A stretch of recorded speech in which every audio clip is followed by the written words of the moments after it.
Hello, this is Dr. Paul Cottrell, and I'm recording this on October 9th at 9 o'clock. Markets haven't opened yet. We're going to do the pre-market open, and we're also going to go over some of the news in the Middle East, the hurricane, and anything else that pops up. Uh, a lot of times things pop up that you didn't plan in terms of the news. So please make sure you subscribe to all my channels. I'm trying a new format out, so please help support my work by making sure you follow the channels. I have 4 channels on YouTube. I have Brighteon, Bitchute, and Rumble. In addition, you can follow me on X and on GETTR. I have 2 X feeds. One is Dr. Cottrell, and the other is the Studio-Reykjavik. So please follow me on all those means. I have thousands of videos for free. So it is through the support of your donations that allows me to do this. So please help support my work by donating on my website, the-studio-reykjavik.com. You can donate through Stripe, PayPal, or Buy Me a Coffee. You can also directly go to the Buy Me the Coffee website through the link that is in the description of this video. In addition, you can be a paid member to my Patreon channel. By being a paid member on my Patreon channel, higher tier members can get access to my pulmonology and immunology lectures. So that's a great way to help support my work, and you get informed. Thank you for your support, and I do appreciate it. Now, I also have lots of different products on my store, the-studio-reykjavik.com, and I'd like to go over some of those products. I'm a big proponent of anti-aging and longevity and health protocols. And it's proper diet, proper supplementation, proper rest, proper mindfulness, training your brain intellectually, talking to people. When you do all these things, proper exercise, balancing, when you do all these things in tandem, what happens is your body can heal itself. You build up a better immune system, better endocrine system, and you are slowing down the aging process. There's 3 pillars to this anti-aging protocol that I have: neutralize pathogens and improve and boost up your immune system, bring down free radicals and increase your energy levels, and bring down inflammation. By bringing down inflammation also helps to boost up your immune system. And it also helps many other systems like your cardiovascular system. So yeah, this is something I have developed since I was 16 years old, right? I'm a lot older than 16 now.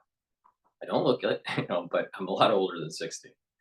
And it works, but you have to follow it. It's about stacking certain types of supplements. I will, everything I sell, I use. Now, if you have questions, you can, send me a message and I'll try to answer them. But the best way to do it is just to follow my lead. All right. By following my lead, you're going to be able to boost up your immune system, improve your health, improve your endocrine system. You're going to notice that you're aging slower. You're going to have more energy too. So please go to my store, the-studio-reykjavik.com. We're going into the cold season, so it's really important to mitigate irritations in your throat. All right.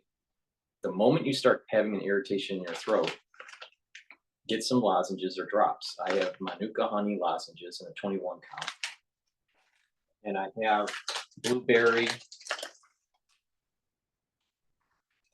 honey and lemon, and cherry in a 100 count drops. The moment you have that irritation, either because of an allergy, it's the allergy season, or even the cold season, the moment you have that irritation, you want to take these drops or lozenges. These have structural nanosilver. So what it'll do, it will neutralize the pathogen and create these secretions to maintain the mucosal barrier. When you maintain that mucosal barrier on your epithelial lining, what that does for you is it decreases the chances of getting further infection. You want to mitigate it as soon as possible. Why? If you get sick and it's benign, something that's mild, right? It may last for 5 to 7 days. But it takes 3 weeks to 4 weeks, depending on how severe, to actually heal your cells that have been damaged from the infection. 3 to 4 weeks.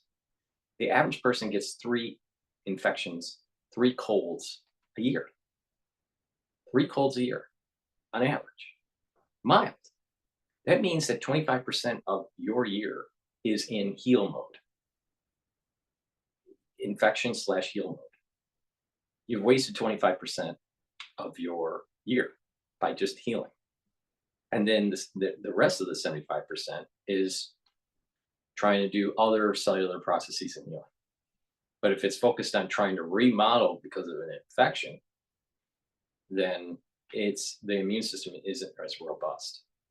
So it's important to reduce the number of times that you get sick, right? So your body's healing and you want to boost up your immune system. It can be done, but you have to be vigilant. And one way to be vigilant is to make sure that you take these lozenges or drops the moment that you have that irritation, right? These are very high quality, right? So please go to my store, the-studio-reykjavik.com, mitigate that problem during the allergy season or the cold season. So you're reducing the chances of getting further infection. Now, if you have a severe cold, it takes much longer than 3 or 4 weeks to remodel. You may feel better after a week or 2, but it takes a few weeks to remodel. And the worse the cold is, the longer it'll take. All right, and the more inflammation you built up, and increased inflammation also causes cellular damage in other places in the body. So it actually ages you. You'll notice that people that are sick all the time, they age quicker, and people that have bad immune systems, get sick more often and age quicker. This is part of the reason why. So pay attention to what I'm saying. I know I practice and know this subject matter very well. So by being a participant, an active participant in anti-aging, and trying to apply it and practice it on my own body, and learning how to improve it by stacking, you can, just by following my lead, you will be able to improve your health. So please go to my store, the-studio-reykjavik.com. I practice what I preach, all right? And that is basically, you can slow down the aging process, improve your longevity, improve your immune system by being vigilant and doing these anti-aging protocols that I talk about all the time. So please go to the store and get the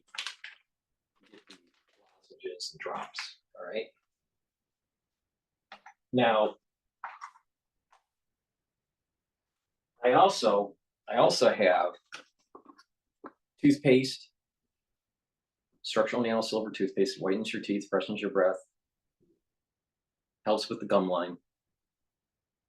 And with good oral hygiene, you're reducing the chances of cardiovascular disease and valvular disease. Because of the structural nanosilver, it's neutralizing pathogens and reducing that plaque. So that's really important. So please go to my store. It's the best toothpaste that you can buy. Way better than anything that Alex Jones sells. Structural nanosilver gel, dual purpose product. It can improve your skin by applying it on the skin daily and then exfoliating. Most people, what they do is they put it on the skin at night and then exfoliate in the morning. You'll notice your skin's clearer, and you'll notice that your skin is tighter, especially on your face. In addition, structural nanosilver gel can help heal wounds, abrasions, minor burns quicker. Why? Because it keeps the wound clean. In addition, this will help to neutralize pathogens. So you put it on your hands, it stays active for 5+ hours, around your mouth, around your nose, around your ears, around your eyes, and lightly coat your nostrils. Very important during the cold season, when you're at work or when you're at home. Trust me on this. It's a very, very good product. And Max 35. Max 35 is a structural nanosilver liquid. Take a teaspoon of it a day, swish it in your mouth, gargle, swallow. Neutralizes pathogens, maintains the mucosal barrier. Take it every day, all right? If you're not feeling well during the cold season, take a tablespoon or two a day. I also have 5 different varieties of structural nano silver soap, very high quality soap made from structural nano silver. All right. The 2 that I have in my hand are the lemongrass and the charcoal tea tree, but I have peppermint and oatmeal spice and the one other one. And these are very high quality. Get a couple bars for your household. They're way better than Dove. Dove has all those chemicals in it. You don't want to do that. The whole idea is to detoxify your body. So please go to my store, the-studio-reykjavik.com. Now, what I want to do is I want to just drop into Al Jazeera. This will be very fluid. I'm going to drop into Al Jazeera, and then I want to go to an interview that the Sun did with an ex-official intelligence officer.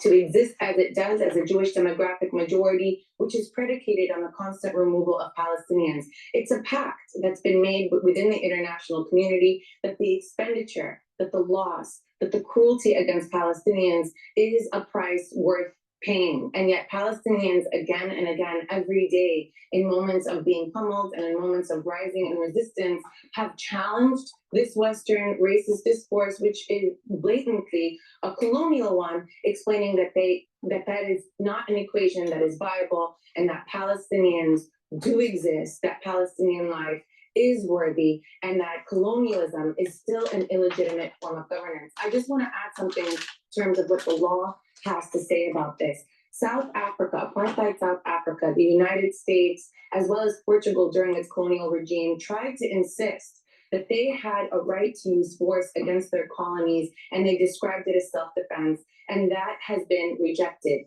No colony, no settler colony has the right to use force in order to maintain its territorial holdings, and that is precisely what we're seeing right now. The problem is that colonialism has been made invisible to people so that they don't understand what it is and they don't have the language to use it. And so much of the activism and the scholarship and the work of this past year has been to illuminate that to the world, that we are not in a post-colonial order, but that we continue to exist under colonial regimes.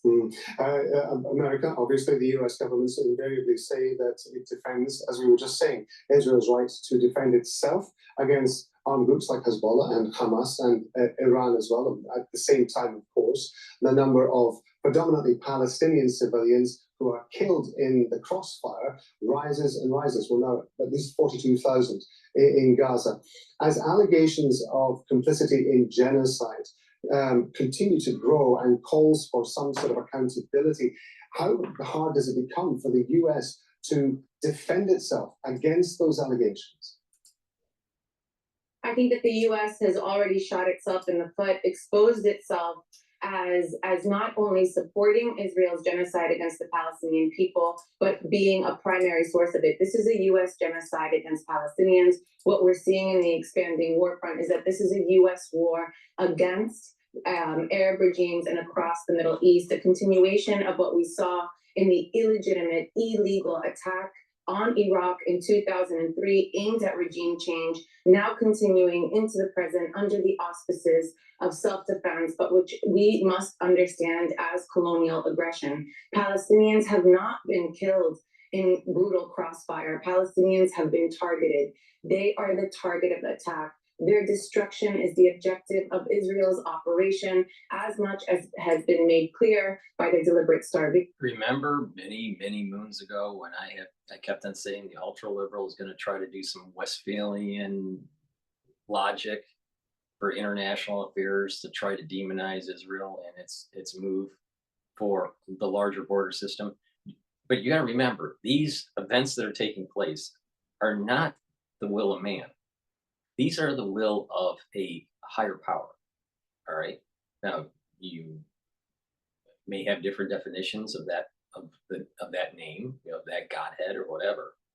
But the point here is that this was predicted for thousands of years, not hundreds of years. All right. World War II ended in 45, 46, 45. Yeah, right. Depending on which theater you're talking about, right? So, well, 40. Yeah, 45, I guess it was, around 45. So It hasn't even been 100 years with World War II. All right, it's just been a little bit over 100 years for World War One. Right, World War One ended in 1918. Right, it's 2024. So we haven't hit the 100-year mark for World War II, and we just passed the 100-year mark for World War One. All right, but these events that are taking place have been predicted for, have been said that they were going to happen for thousands of years, and we're living through it now. Now, it's it's in our power to make this a peaceful transition or a bloody transition, but it's going to happen. It doesn't matter what you think. It doesn't matter what kind of Westphalian logic you spin. It doesn't matter. It's going to happen. Now, the question is will it happen with Israel destroying itself first? And then Israel reconstitutes somehow, some way? Maybe, maybe not. But it's going to happen.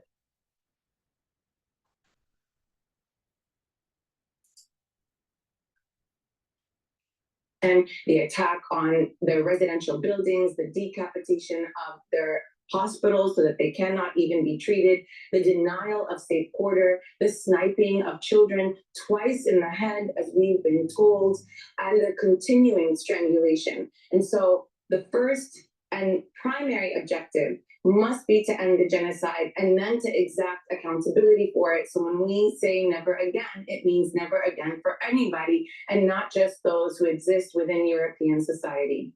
Nora, Erica, thank you very much indeed for being with us on Odyssey. Thank you for having me. Well, Western governments have been accused of hypocrisy with double standards laid bare in their reaction to Israel's war. It stands in stark contrast with Washington's stance against Russia with its war in Ukraine and its diminished credibility to what US administrations like to invoke time and time again, the idea of an international rules-based order. Here's a glimpse of some of that contrast.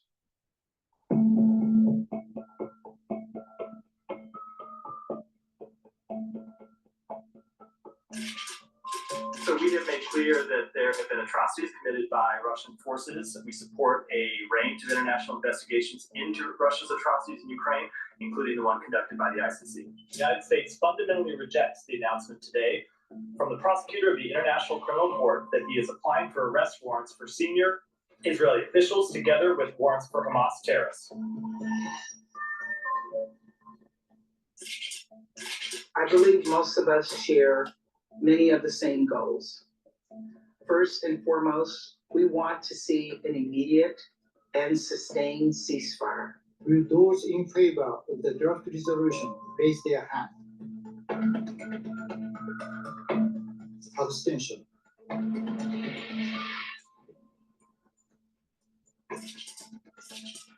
It's hard to look at what he's doing in Ukraine, what his forces are doing in Ukraine, and think that any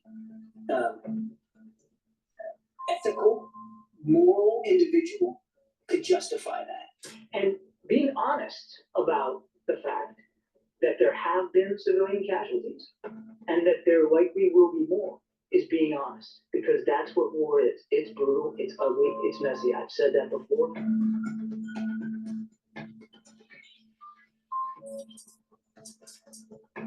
All right. Yesterday, President Biden said that, in his opinion. All right. I want to play. I want to play the Sun interview. I thought this was interesting and insightful here. But it has a bias. The response bias this time is not going to be symbolic. This time, I would anticipate that the Israeli response will be much more robust. Hi, Obi. Thank you so much for joining the call. Very much appreciate it. I was just wondering, if you could tell me a little bit about yourself, who you are, and what you do. Yes, my name is Avi Melamed. I'm a former Israeli intelligence official and senior official on Arab affairs. I'm the founder of Inside the Middle East Institute, providing apolitical, non-partisan education about the Middle East. Just talking about the Iranian strikes, can you just talk to me about, what you thought when that happened? Were you surprised? What do you think about those strikes? Look, we have to look at it in the wide context of what has been going on in the region in the last year, but even before the last year, for the last couple of decades. To make a long story short, the Iranian regime is trying to position itself as the superpower in the Middle East, and to that extent, it has created a network of armies of terror called the Axis of Resistance. That includes organizations like Hezbollah, Hamas, and Islamic Jihad, and others.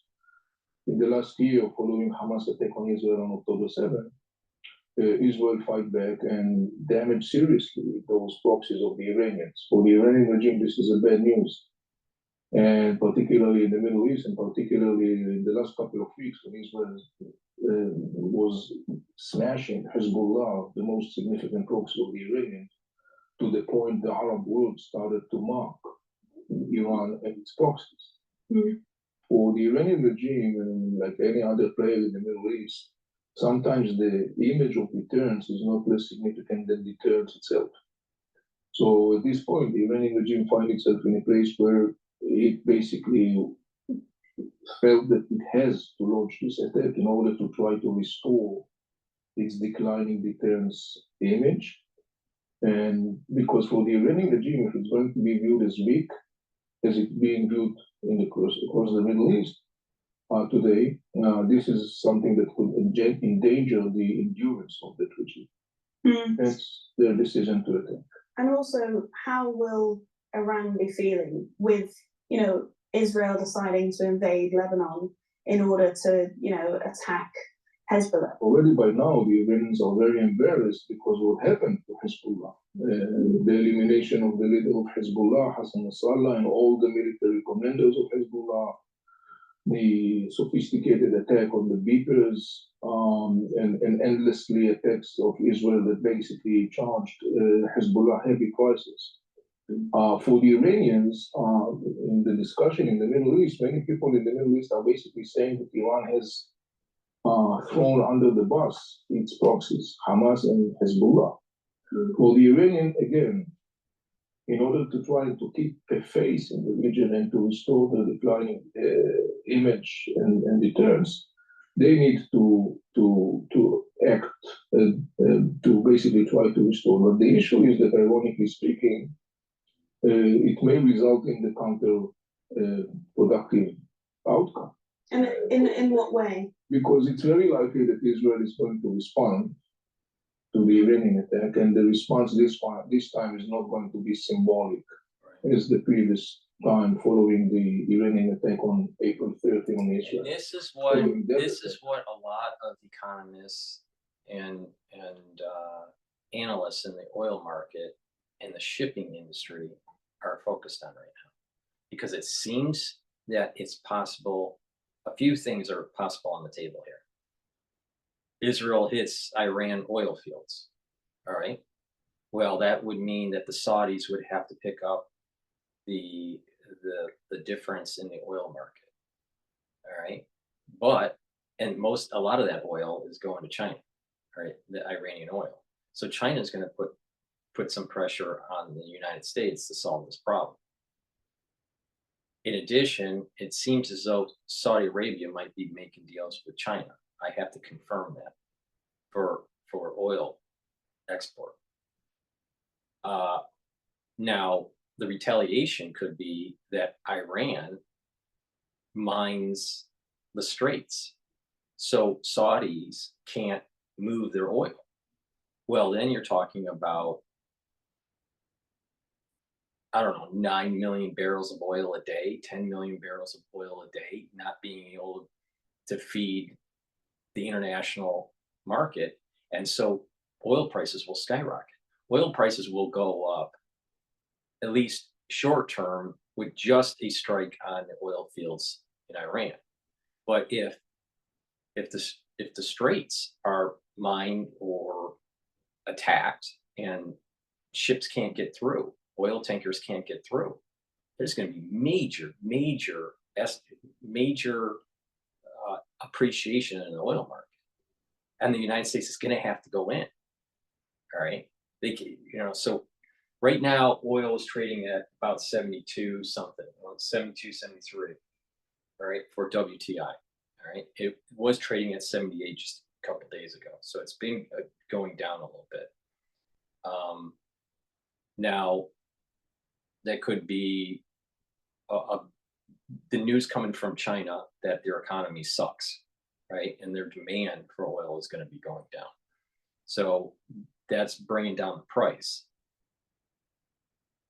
So the economy isn't going to be as robust in China, but you have this potentiality of the straits to being mined or the tankers to be blown up by Iran or the Houthis. So that will raise the price. And if Iran decides to knock out oil fields or oil, reserves that are above ground in Saudi Arabia, you're talking about, many months of being able to fix that. All right. Or it could be down for a year. Who knows? Depends on how much the damage is. If it's somewhat benign, it may be just a couple months. But if it's something major, it may be a year. So it depends. And so this can really escalate to maybe $5 or $10 a barrel more. So it's trading at 72. It peaked at 78 during this recent crisis. So I was figuring around 80 or 85 for WTI and 85 to 90 for Brent. All right. But if you're talking about mining the straits, knocking out tankers, or destroying oil fields in Saudi Arabia, you're talking $100, $120 a barrel in WTI, and maybe 130 in Brent, or 140 in Brent. So it could be a big problem. And the United States, if you're listening and you're a pacifist, and just imagine the acceleration of activity by the United States if oil appreciates that fast, and that there can't be a movement of goods, especially oil product, through those straits. Iran will be knocked out 100%. So be careful what you wish for in terms of being a pacifist, because by being a pacifist, Iran's going to say, well, the United States isn't going to do anything. Most of the people in the United States are pacifists. We're just going to knock out some oil wells. Big deal.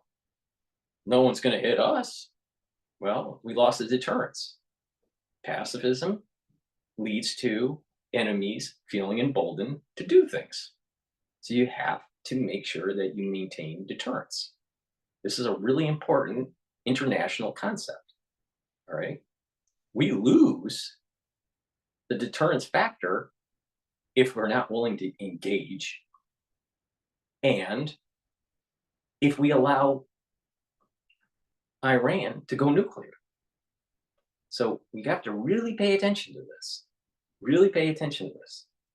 That Israel is going to strike, and it's going to be striking hard, and most likely the highest probability is there's going to be military targets and oil fields.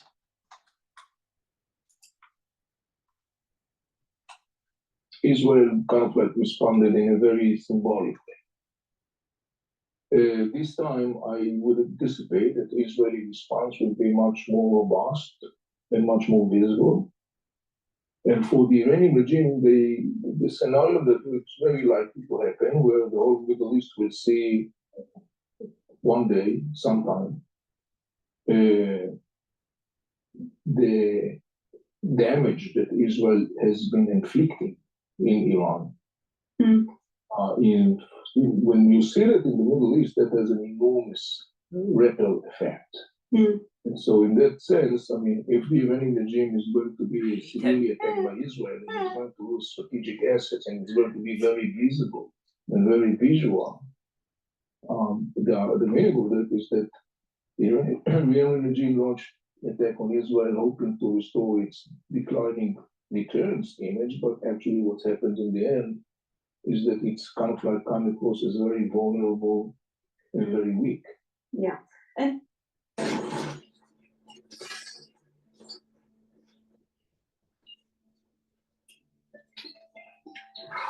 very weak. Yeah. And you Yeah. mentioned there that, how Israel will respond. It won't be a symbolic attack, and it will be a robust attack.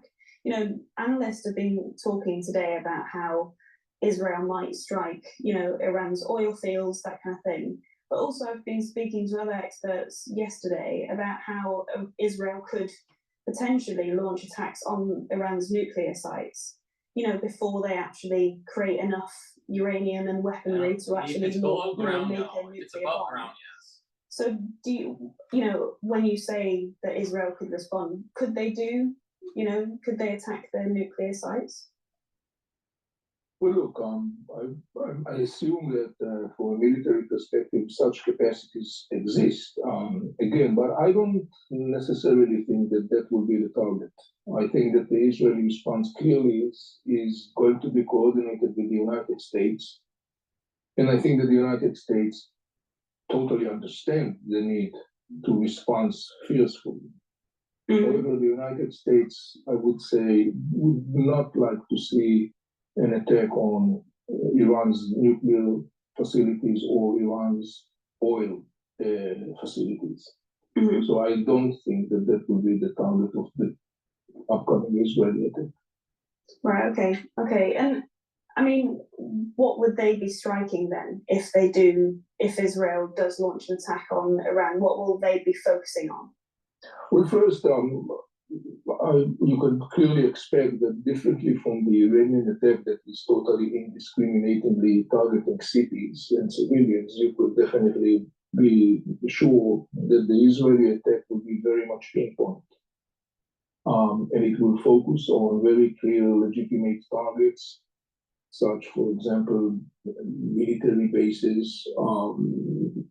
infrastructure that is vital for the Iranian military establishment. I would expect, I would not exclude also attacking some governmental symbols of the Mullah regime, and particularly the Iranian Islamic Revolutionary Guard in Iran. So there is no lack of targets, I would say, that Israel could hit, causing the Mullah regime substantial damage, yet not to the point where the Mullah regime necessarily will have to counter-react. Because here there is a fine line of delicate Markets just opened, and the S&P 500 is 5,747. All right. And the feed that you're seeing on the screen is real time. All right. And what I just read here might be delayed. So the real time is 5/7/48/87. The VIX, which is the risk indicator, that's at 2157. So that's a little bit of elevated risk in the market. So it's gonna there's a little bit of risk, probably because of what's going on with the Middle East and China and the China economic issue. The Euro USD is at 1.095, and oil is trading at 72. So we have a decline in oil prices right now.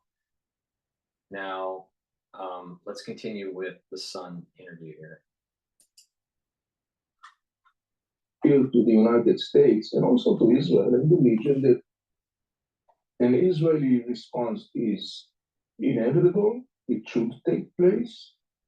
The question is, what kind of a response would it be that on the one hand will send a shocking message to the Iranian regime, that will send a shocking message across the region, but yet at the same time will not inevitably will not lead in an inevitable way to further escalation of the tensions. And that must be a very difficult, game to play in terms of not going too far, but going far enough. And you mentioned there that they might strike the military, infrastructure. Can you just expand what you mean by military infrastructure for our readers? It could be missiles base, it could be bases of IRGC, it could be drone factories, it could be anything that has to do with military activities. Yeah. And It's I so would annoying. expect Yep. that, Yep. some of those things would be likely part of the targets attack. Just talking kind of more generally about Iran, and I then don't like the way she interviews the guy. Please go to my store, the-studio-reykjavik.com, and get the collagen peptides. There's a scooper in here, and you mix it with water or with food. All right. Sometimes people mix it with milk. You get a great amino acid profile. All right. What this basically does is that it helps to build bone, tendons, ligaments, cartilage, right? But also skin. It also improves your skin. So I have done several videos explaining how to improve your skin and by using collagen and linking it with vitamin C and drinking 32 or 64 ounces of filtered water throughout the day and using C60 and resveratrol to help build up the basal layer of your skin, and topically using the structural nanosilver gel to improve your skin. So get the collagen, help improve your skin, your nails, your hair, your bones, your joints. Really important. All right. Please go to my store, the-studio-reykjavik.com, and get the collagen peptides. This is a great buy. You get a lot of material here, right? This is big scooper here. So in addition, please go to my store and get the multivitamin that I have. This is an easy to digest multivitamin.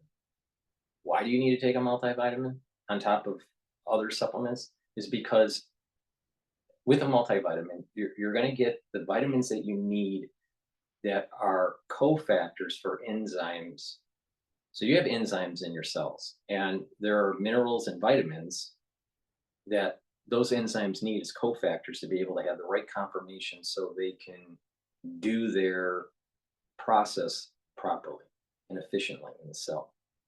People that they have vitamin deficiencies, those cellular processes don't work as well. So it's really important to take a multivitamin. In addition, as we get older, it's hard to digest certain things. This is an easy to digest multivitamin. So please go to my store, the-studio-reykjavik.com, get this multivitamin and add it to your daily routine. Now, probiotics. Probiotics are really important to take. Now, this is a veggie cap version. All right. I also have a powder version that's not with me at this moment. And the probiotic helps to reset your gut biome. A good gut biome will bring down inflammation, improve the health of the gut lining. Having a good gut lining means that you'll have a better immune system, because your immune system you have bacteria colonies and stuff in that mucosal layer. You have IgAs, which are a type of antibody in that mucosal layer, and that helps to keep the health of your gut. But if that barrier is reduced, you have less IgAs, you have less good bacterial colonies within your gut, you digest poorly, you get leaky gut syndrome, and in addition, you can cause DNA damage in the cell lining of your gut. Well, when that happens, you build up DNA damage. It may go cancerous and get polyps and tumors. All right, so you don't want that. All right, trust me, you don't want that. So you need a good gut biome. In addition, a good gut biome will allow for proper absorption of nutrients and metabolism. Your body needs to work in conjunction with your gut and your liver. They need to communicate. Also, mood and mental clarity improves with a better gut biome, and your skin will improve with a good gut biome. So please go to my store, the-studio-reykjavik.com, and get the probiotic. This is in the veggie cap form. And lastly, it's important to take a vitamin B complex supplement. Why? Well, you need good, healthy mitochondria. The first 5 B vitamins, B1 through B5, help with the electron transport chain of your mitochondria. All right, that's where you build that ATP, where you get that energy source that your cells need. All right. If you don't have good ATP, you're going to have lack of energy, and your neurons aren't going to shoot off those neurotransmitters as fast, and you'll have neurodegeneration. All right. As we get older, our mitochondrial health goes down. And that's part of the mechanism, not the only part, but part of the mechanism of neurodegeneration. But also, your muscles need a lot of ATP. Well, if your mitochondria is not healthy, you can't have healthy muscle mass. You'll atrophy. Your immune system needs ATP. So your immune system starts to atrophy. So please go to my store, the-studio-reykjavik.com, get the vitamin B complex to maintain neural health, to improve your energy levels and your cellular metabolism. Please go to the store, the-studio-reykjavik.com. The link is in the description of this video. Capabilities in terms of they are, forming uranium, they want to make a nuclear bomb, but right now they don't have the right infrastructure.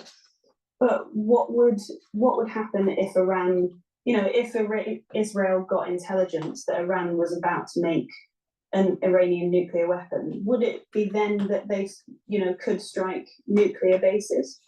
I'm not talking about this week, but in the future, if they feel that threatened. Look, I mean, Israel constantly said that it would not enable Iran to have a nuclear weapon. Obviously, now that you see that we are dealing with a brutal, dangerous regime that is attacking countries with hundreds of ballistic missiles, you can further understand why Israel has such a good reason not to allow Iran. If you're happy and you know it, clap your hands. If you're happy and not to allow Iran to have a nuclear military capacity. But it's not only Israel, it's the world. And this is the most significant thing. This is a very pivotal moment. This is a moment of truth, for too long, Western powers chose not to confront this regime. Kind of like kicking the can down the road, thinking that some strange mindset that, well, it's not really our problem and, it will solve by itself or whatever. But what we saw constantly all those years, many years, of the Iranian aggression, that the situation only became worse and worse.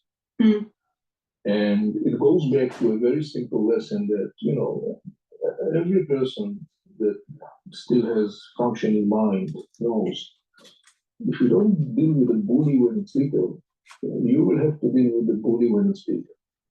If Israel does retaliate in a strong response, as you said, what would happen then? What is the worst case scenario? Could there be a war between global powers eventually? Of course. Is that, one of your fears? Could that happen? I tell you, well, look, it's definitely a possible scenario, but not necessarily inevitable one. But again, I mean, we are witnessing the situation where it has the potential to further escalate. And I wouldn't go into the place of, some people are talking about it as a global war, WW3. I wouldn't necessarily go there. But I would definitely say that he's wrong. Assuming there is going to be the reason why it could be, is it inevitable that it'll be World War III? No. Is it inevitable that Iran's getting knocked out? Yes. Is it inevitable that it's World War III? No. The problem comes in is that what's going on in that region could cause a perturbation in Asia where it will go World War III. All right. And a great way to do that is to knock out the oil wells in Saudi Arabia by Iran. And this could escalate much farther. Now, this is the reason why I kept on saying everyone in the world is being judged. And some people are going to be blessed, Some people are going to be cursed. And it's not as simple as just blessed and cursed. Sometimes you're getting cursed first and then you get blessed, and sometimes you get blessed first and then you get cursed. But we're going to be making decisions, and if we make the wrong decision, and in America, for example, because the whole world is being judged at the nation level and at the individual level. If you're a pacifist and you're not focusing on knocking out Hamas, Hezbollah, and Iran, you will be cursed. This nation will be cursed economically, in industrial capacity, and Mother Nature issues, internal strife within our politics, the battle between conservatives and liberals, an erosion of our government pillars like the legislative branch, the executive branch, and the judicial branch. A lot of things can happen, and a lot of Americans don't realize that America has been blessed for many years. Yes, of course, we are hardworking, right? But the thing is that it's through blessing that we have been able to be so prosperous. And we're a very fortunate nation. But that doesn't mean it lasts forever. And the way we handle things may take away that blessing. And I think people would change really quick. So this idea of being a pacifist in this case, I think is wrong. I think our engagement with the whole NATO expansion and funding Ukraine is wrong. But helping with this situation in the Middle East, this is an existential threat to the whole world. And Putin's not an existential threat to the whole world. But Islamic terrorism is. It's a cancer.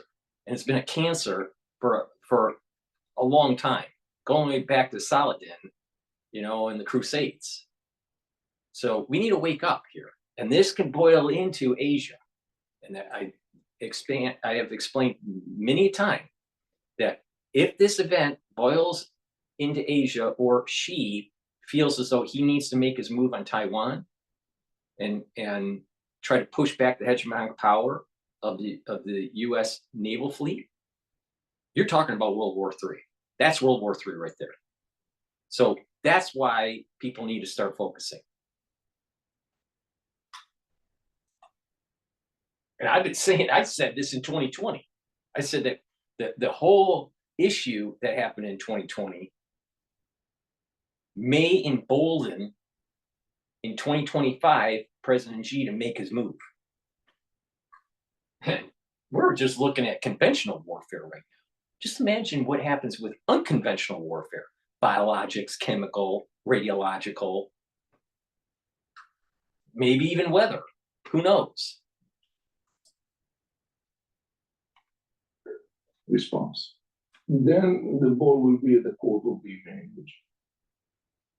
And following that, the Iranian regime decision how to react to assumingly upcoming Israeli response would, to a large extent, dictate the trajectory down the road, and particularly in the context of the United States role. Mm. Because if we will find ourselves in a scenario of a wide open war between Israel and Iran, the United States will have to step in. And so that will be a situation where the calculations have to be meticulously done by all the sides involved, and particularly by the Iranian regime. Because the Iranian regime is very vulnerable in many ways, and Israel, let alone the United States, could simply hit that regime to the point it will collapse. If there will be, and I don't think that will be the case in the upcoming Israeli response, but if there will be an attack on the Iranian regime oil infrastructure and some other strategic infrastructure. And that would definitely could result in a generated process, a rapid process that will lead to the downfall of this region. And you mentioned there that, you know, Iran is vulnerable. How is Iran vulnerable? Just expand on that point. Now, I'm sure Ritter, if he was, you know, watching this guy talk, he would just say, well, he's just propaganda for Israel. I'm telling you, Scott Ritter is wrong about what's happening. He's right about what's happening in Europe. He's wrong with what's happening in the Middle East. And this forward assault by Israel on Lebanon to kill Hezbollah and striking Iran's capability, right? He keeps on saying Israel is going to be defeated and all this. I don't think that's going to be the case. I really don't think that's the case. He's been pretty accurate with what's going on in Europe. And maybe that's, you know, maybe that's his shtick. I don't know. But the thing is, he seems to be awfully wrong on Israel. Now, maybe it's because he's biased. I don't know. But he's not right. I mean, he's obviously not right. I mean, they destroyed the command and control of Hezbollah. Israel destroyed the command and control of Hezbollah. And you're hearing all over the news now that Hezbollah is weaker. Now, that doesn't mean that it's going to be a walk in the park when they start going in massively into Lebanon. You know, they have done some incursion. They've been doing a lot of strikes. But the main invasion has not happened yet. It has not happened yet. All right. So yeah, I'm a little surprised that it hasn't yet. But the thing is, it probably will happen after Sukkot, which is going to be around October 23rd, October 24th. All right. So that's when I think the big assault is going to happen. But in the interim, there may be some situation with Israel and Iran may hit Tel Aviv. But it gets to the point that you got again, even in Israel, there's curses. You know, Israel's nation could be blessed, but there could be curses within Israel. And there is this battle between the ultra liberal and the conservative, or the observant. Let's use it as the term observant, but it's like a conservative movement if you want to use it in terms in the United States. There's a conservative movement or an observant Jew movement in Israel, and there is this ultra liberal that doesn't observe the commandments. All right, they're non-observant Jews. They're pseudo intellectuals that believe in some Westphalian bullshit. All right. Now, you know, there's that typical New Yorker that just, you know, reads the New York Times and then thinks they're an intellectual. Reading the New York Times doesn't make you intellectual. So these ultra liberals are given a chance, and on Friday is when Yom Kippur starts. They're given a chance to repent and to make good and move towards observance. They don't have to be Orthodox, but at least do something and stop being such a crazy fucking liberal. But what is going to happen, I think, is that many of them are going to keep on saying apartheid and, you know, Gaza, you know, two-state solution and all this crap, which is antithetical to what is predicted in the Zohar and in the Bible and other Kabbalistic texts that are very old. All right. Not the UN, which is, you know, less than 100 years old.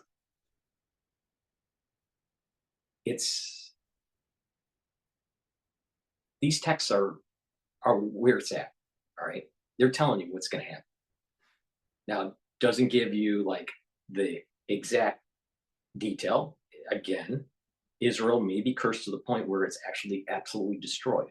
But in that process, there may be other nations around it that are destroyed. And that sounds nuclear to me.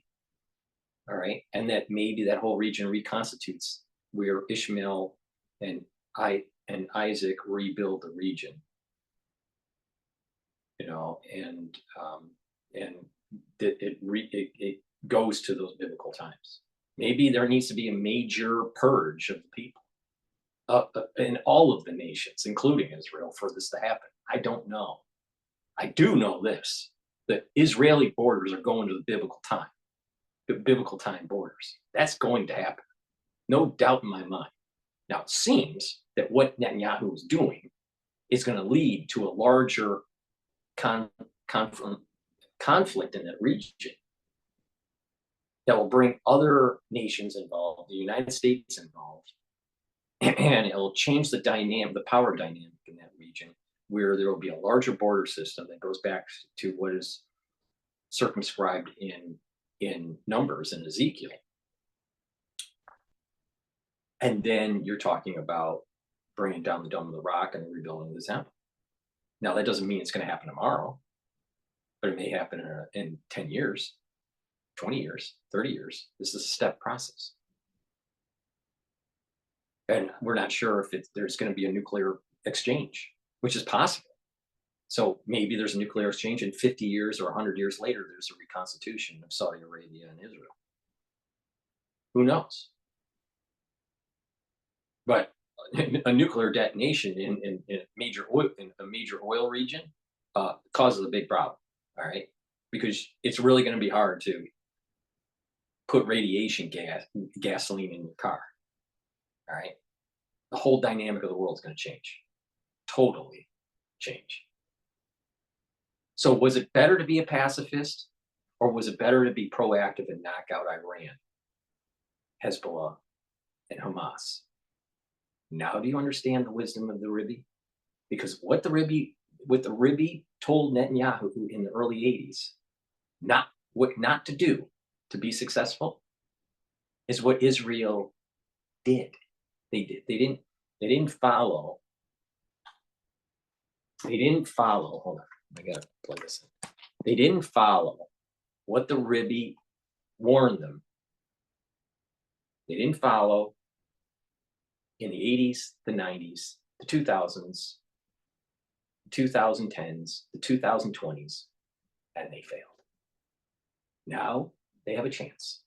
Now, what's amazing is how the Rebbe knew that it was Netanyahu that was going to make this move.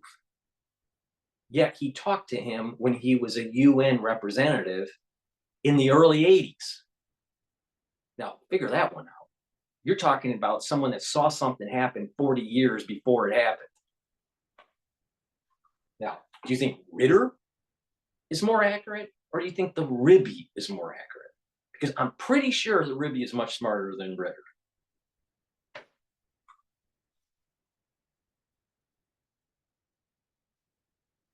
People need to wake up. What's going on here? Oh wait, before I start, different aspects first. That's my riff on that. Before we go back to this interview, please go to my store, blood-studio-reykjavik.com, and get the vitamin C. This helps with your skin, but it also helps to boost up your immune system. If you're not feeling well, take a double dose. Drink it with filtered water. Magnesium and zinc also boosts up your immune system. If you're not feeling well, take a double dose during the cold season. Also drink it with filtered water. Resveratrol helps to get rid of senescent cells. It's an antioxidant, and it helps with mitochondrial health. It's synergistic with C60 and other supplements that I mentioned that help to boost up your mitochondrial health. So please go to my store and get the resveratrol. I've been taking resveratrol for decades.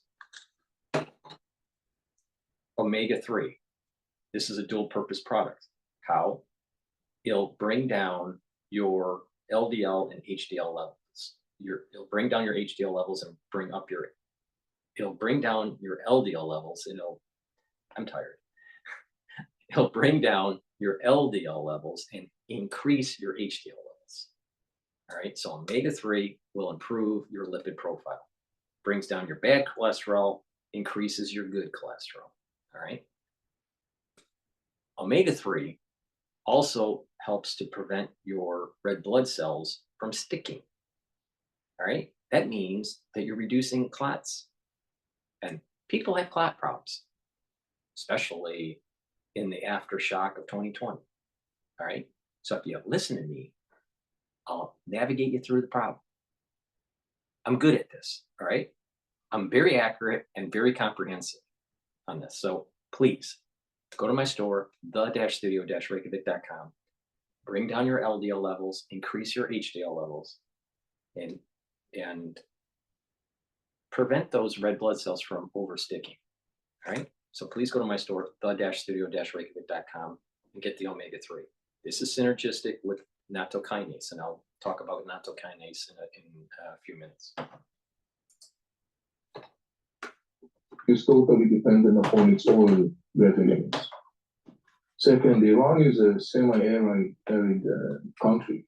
It is a very significant challenge of water, which causes constantly unrest across Iran. Iran is huge in its territory. Also, there is many dysfunctioning or partially functioning national level systems or infrastructure. Like electricity supply, water supply, and stuff like that. So in many different aspects, the regime has many Achilles heels, so to speak, some problems, but also in addition to that, we have to remember that there is a constant unrest in Iran because the majority of the Iranians clearly would love to see this regime goes down. And this is a total regime that is oppressing the Iranian people. There are minorities in Iran that are badly oppressed by the Mullah regime, the Baluchis, the people in Khuzestan. So there are many points of weakness that the Mullah regime is aware of. And hence the understanding. All right, I just got an email from the Harvard Crimson, all right? And there was an incident on campus where someone sprayed red or put red paint on John Harvard's pedestal and broke the window behind John Harvard at the hall there, the Harvard Hall. So there was vandalism and the breakage of the window. That happened on, I believe, October 7th. So there was a statement that was made by the Harvard Undergrad Palestinian Solidarity Committee, all right? And they stated that they, they're for Gaza and, basically, Israel's bad. So let me just read the synopsis of this. So the President Garber is the new president. So Garber criticizes PSC statement, so Palestinian Solidarity Committee. So Garber criticizes PSC statement. In an interview with the Crimson, Harvard President Alan M. Garber, 76, that was when he graduated from Harvard, criticized the statement by the Harvard undergraduate Palestinian Solidarity Committee, which stated that Hamas's attack on October 7th was the day Gaza broke through Israel's blockade. Though he described it as offensive, Garber said he would not issue a university response to the PSC's statement. So, and just imagine as Israel starts to blow up stuff in Lebanon and Beirut and move forward and destroy Hezbollah and strike Iran, I'm pretty sure that these protesters that are pro-Palestinian and pro-Hamas, pro-Hezbollah, they're going to start doing their protests again. Now, I think the Democratic Party has told them keep it at bay during this whole election process, and after the election, then let it rip. So I suspect that after November, you're going to start seeing protests. Now, what month? I don't know. Depends on what transpires on the battlefield. But I think there will be more. I think we'll start seeing similar protests that we had earlier this year. So stay tuned, because the Palestinian, protesters are chomping at the bit waiting for their opportunity. Severely damaged. The accumulative impact of something like that could be potentially the downfall. Good morning, everyone. Ready for the big meeting? I have to write this project plan. I just need to reply to 40 emails. Linda? Oh, their date disappeared. Too many emails, messages, docs. That's why I have Grammarly. It's AI that helps me write. That could be potentially the downfall. Do you feel like the West and the US especially have done enough to thwart Iran, you know, to stop them, to kind of stem their power? Because obviously Iran has got so many of these proxies. No, we've been whining. We've been whining that they were going to have a nuclear weapon, but we didn't do anything about it. We actually gave them money, saying that, you know, if we give you money, like 150 billion, that, you know, most likely you're not going to use it for nuclear capability and all this stuff. And we'll ease sanctions and all this. The Obama administration got us to this point. But it's not just the Obama administration. It's the Bush administration, Bush Jr., that couldn't get the job done in Iraq and Afghanistan. We didn't win at Iraq and Afghanistan. Not even close. Not even close. But it'll be spun in the American media that we did, but we didn't.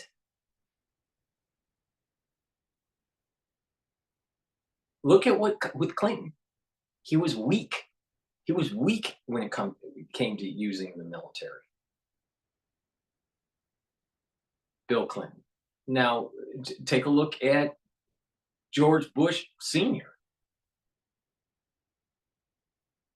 He gets, you know, he had this idea, well, let's get Iraq out of Kuwait and decimate the military and then go home after 100 hours instead of actually knocking and decapitating Saddam Hussein. Because if he did that, we wouldn't have maybe had the war in Iraq post 9/11. So again, US failure. But what about, go all the way back to the Beirut bombing with the Marine barracks and how Reagan was afraid. Or look at recently with Donald Trump. And I'm going to vote for Donald Trump. Why? Because of the lawfare that the Democratic Party unleashed on him. But he's not perfect by far. But I think America will be better off in the long run with him than with Kamala. But he even failed. He was afraid to knock out Iran. We've had many presidents that fucked us up, and it's time to get the thing done. It's time to get this done because it's only going to get worse. Only going to get worse. If any of those presidents were able to do regime change in Iran and destroy their nuclear capability, it would not have had the higher probability of the engagement of China. But now, because China has been built up and they built up their military and they have their eyes on Taiwan and the first island chains, our eye is not just on the Asian theater. We got to deal with the problem in the Middle East. And so we're stretching thin our troops, especially our Navy. Big problem because of failure at the presidential level because of being a pacifist. This is how we get to this point.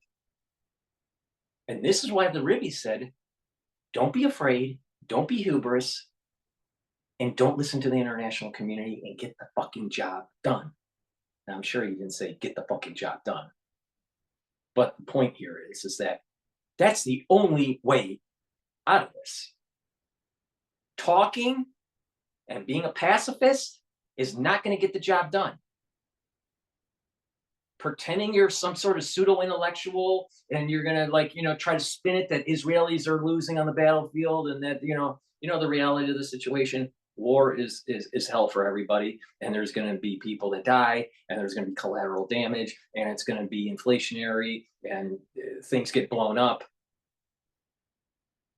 But there is such a thing as it may be worse down the road if we don't do it. And all the data points suggest that's the case. If you really care about the Palestinians, if you really care about the Palestinian health and well-being, Hamas, Hezbollah, and Iran need to be destroyed.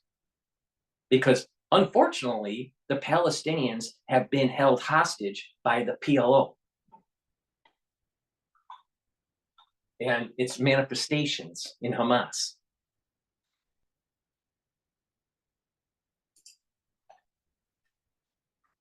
So many proxies that, you know, is in their pay pocket. Do you think that the US and West have done enough? Well, I mean, when you see the reality on the ground, and particularly what's happening right now in the Middle East, the answer is very clear. The answer is no. Big time. Yes. And how does that make you feel? Look, as a professional analyst, and I have been for years warning about that, affecting my most recent book, Inside the Middle East, Entering a New Era, that was published in 2022. I specifically portrayed that scenario that we see today. And I was very clearly indicating that the road leads there. It is very unfortunate and very frustrating to see that policymakers in the West, for whatever the reason, chosen not to confront this enormously alarming reality. And there are different reasons for it. The bottom line, but in the end of the day, is going back to the whole issue of the lessons that we should take from the situation. And the lesson is, again, it's a lesson that we kind of like a little bit the West has forgotten. A pissing, brutal regime doesn't end well. And there is a time where you need to stand and confront such a regime, because if you fail to do that, the price involved is going to be much higher, including for you, meaning the person or the factor that wants to restrain that brutal regime. But it's very clear that there has been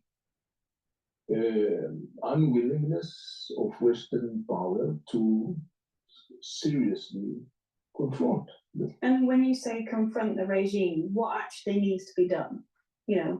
What needs to be done to bring down Tehran?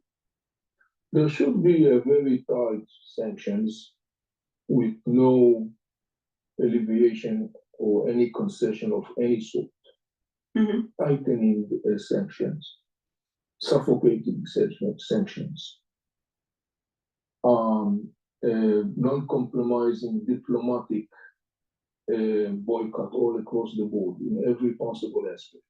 In other words, using relentlessly every possible non-military handle of pressure. And making clear to the Iranian regime that the military option is real. And if the Iranian regime wants to survive somehow, it has to comply with what the world is saying. It's never going to comply. That's why it needs to be destroyed. The interests of the international community. But the Western policymakers clearly failed to do that. And with the invasion of Lebanon, that decision by Israel, what is their end game now? What are they, what are Israel wanting to do now? What's their end game? The end game is to enable Israeli citizens who live in North Israel. The military and even Netanyahu, it wants to create a security bubble that allows them to have people move back into their dwellings in the northern front, into the Golan Heights area. and also, I think also purge the West Bank. Now, how many years of purging? I don't know. So there is kind of like a movement of getting the Palestinians out of the West Bank, maybe into Gaza, and securing the northern front.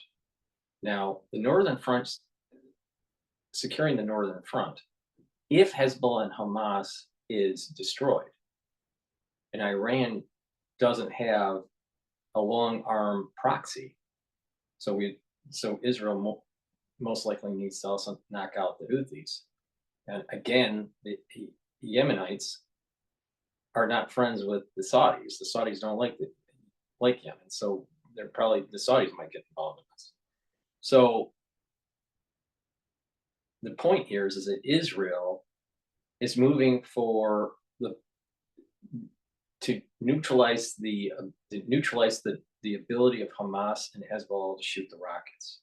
But that sets the stage for purging of Palestinians out of the West Bank and a further border control or further land control by Israel. But I think what's going to happen is that as they're doing this, it creates such additional conflict in the region that other nations are going to be involved. Turkey, Syria, Iraq, Iran, Yemen, Saudi Arabia, Egypt, Jordan, all these countries, the United States, UK, there's going to be a lot of countries that are going to be involved in this. And that border is, some of the Israel's border is going to be lost and some of it is going to be gained. But what is going to be weird about this is that I think that this conflict is going to move the borders to biblical circumscribed borders.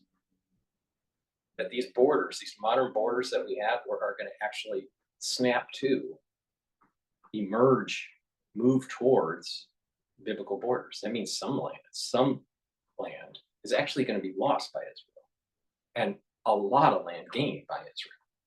So that's my take on it. Now, I could be wrong, and it may take many decades for this to happen. But there's a short term and long term. The short term is that the military is looking to neutralize the rocket launches, and that means eliminating Hamas and Hezbollah, and eliminating Iran's capability of financing terror. All right, so that means that they need to neutralize Yemen too, through the Houthis. Longer term is that there's going to be this push for controlling Jerusalem and controlling the West Bank, which is going to add more conflict and more strife in the region. Now, if they really, go at it with Iran, this may speed up really quick, and there's so much activity going on against Israel and all these other nations that you literally have a major war. I mean, not just a war between two small nations, like Lebanon and Israel, but a major war that involves all actors in that region that probably would spill over to other areas of the world, especially Asia.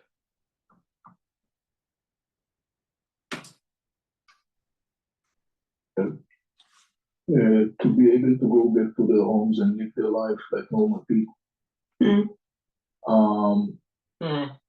There is international United Nations Security Council resolutions 1557 and 1701 that clearly ordered the Lebanese government to deploy the Lebanese army along the border and to make sure that the Hezbollah will remain north of the Litani River. The Lebanese government, which is kind of like a ridiculous entity, because Lebanon is a facade. Lebanon, the real boss in Lebanon is Iran and Hezbollah, or hopefully one day has been. But for now, they kind of like control all the Lebanese government agencies and decision-making position and centers of power. And so the bottom line is that because of the failure of the state called Lebanon, because of the takeover of Lebanon by Iran and the Hezbollah, Israel has the one that has to pay the price for that. This is not acceptable and inconsiderate. There is no reason why Israeli citizens should pay for the incompetence and corruption of the inner political system in Lebanon.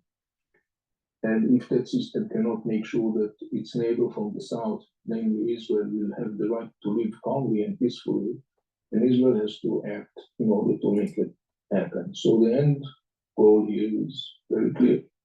To create conditions that will enable Israeli civilians. There are some 60 or 70,000 Israeli citizens that became refugees because of the Hezbollah's attack on Israel.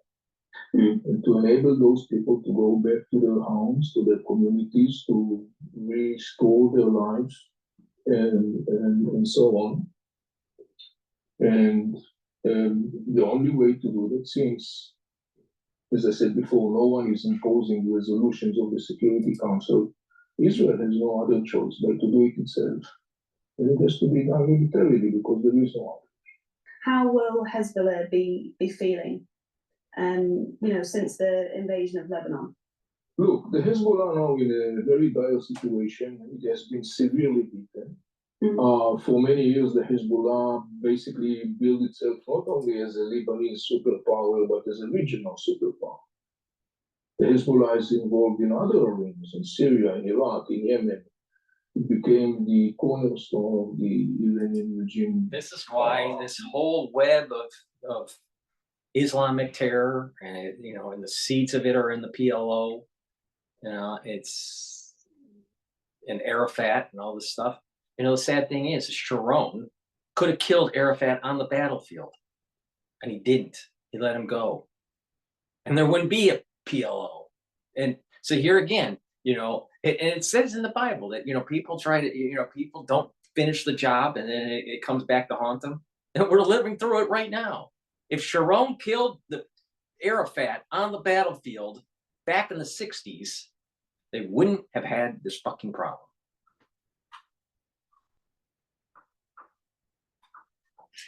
Please go to my store, the-studio-reykjavik.com, and get vitamin D3. Why? It helps to absorb calcium. It is a gene expression cofactor, so that allows for cellular processes to be performed. In addition, it also helps to get rid of apoptosis, or it is used to get rid of cells that need to go into apoptosis. All right. So please go to my store, the-studio-reykjavik.com. Get the vitamin D3. I take this every day. I take 2 soft gels, one in the morning and one in the evening. But based on your BMI, it depends on how much D3 you need. Ashwagandha root. This helps to bring down inflammation. How? Brings down cortisol levels, brings down your glucose levels. And when you do that, it'll reduce that inflammatory response. It'll help with the immune system. Ashwagandha root is synergistic with turmeric. Turmeric is an antioxidant, but it also brings down inflammation. Very important, because Americans are chronically inflamed. If you have a chronically inflamed gut, you're going to have problems. Digestive problems, mucosal layer will be inadequate, you'll get sicker often, and you'll get leaky gut and DNA damage with chronic inflammation. So you want to bring down that inflammation and boost up your immune system. So turmeric is a great way to do it, and it's an antioxidant, so it soaks up free radicals. And lastly, olive olive leaf extract, dual purpose product, helps your immune system and your cardiovascular system. How? By bringing down inflammation. Are you noticing a theme? Bring down inflammation, neutralize pathogens, soak up free radicals. That's how you get better health. Olive leaf extract helps the immune system by bringing down that inflammatory response. In addition, it'll also help to bring down LDL levels and HDL level and increase your HDL levels. So it helps to bring down your LDL levels, your bad cholesterol, and helps to increase your good cholesterol, your HDL levels. So by doing that, if you have less LDL, then you have less LDL that can be oxidized. If you have less LDL oxidized, that means you have less plaque buildup. That means you have a better cardiovascular system. It's synergistic with nattokinase and omega-3. So please go to my store, the-studio-reykjavik.com, improve your immune system and improve your cardiovascular system by taking the olive leaf extract. Imperialistic vision. And so in the Arab world, which to a large extent loathed Hezbollah, because the involvement of Hezbollah in the war in Syria, because the fact that the Hezbollah kidnapped Lebanon, because the fact that the Hezbollah dragged Lebanon and its people time after time to destruction and death and havoc. In the Arab world, Hezbollah is very much loathed. And so, but it was very much also, they were afraid of Hezbollah because Hezbollah was really able to position itself as a regional power. So it's no wonder that when Israel smashed so hard the Hezbollah in such short period of time by taking out all of its leadership, the famous story of the Beeper attacks, the hundreds of field commanders of Hezbollah that basically were hunted one after the other by Israel very precisely. In the Arab world, they are celebrating the defeat of the Hezbollah. Not less significant is that in Lebanon, there are most of the Lebanese resent Hezbollah, loathe Hezbollah. And the Lebanese urged Hezbollah during all this year, do not drag us to this war. This is not our war. Hezbollah, of course, ignored the Lebanese because Hezbollah has got used to do whatever Hezbollah in Iran wants to do in Lebanon. All the rest doesn't concern them. So now, when everybody sees Hezbollah lying on the floor, severely damaged, in the Arab world, they're talking about it almost in terms like they kind of like compare the damage that Israel caused to Hezbollah. They compare it to something that is almost equal as to the Israeli triumph in the war in 1967. And so in Lebanon, obviously, as you can imagine, now there is a very strong backwind for the Lebanese. And that's very important all those because the warning by the Rebbe started with that whole Yom Kippur War. All right, you know, the war, the Yom Kippur War the Yom Kippur War was in the 70s. The 69 war, the 67 war was before that, so it's before the Yom Kippur War. But either way, the point here is that the Rebbe warned in the 60s, the 70s, the 80s, the 90s. He dies, all right, in the 90s. So he stopped warning people because he's dead, right? But the thing is that people didn't listen, right? I believe it was in 67 where he told the generals, go to Damascus and show deterrence show force and create deterrence against the Muslims that were fighting against Israel in 67. They didn't do that. They weren't willing to do that. So this problem of being fearful and not listening to advice, saying, you know, if you do these things, there will be a cascade of events that take place that will be positive. If you don't do these things, then there will be a cascade of events that are very negative, and it's going to cause more problems. Now, you can take parables in the Bible that are very, very similar, that people didn't do something and they had to go through an extraordinary amount of effort to undo,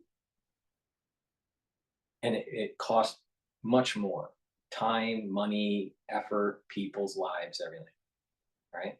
We're living through that now.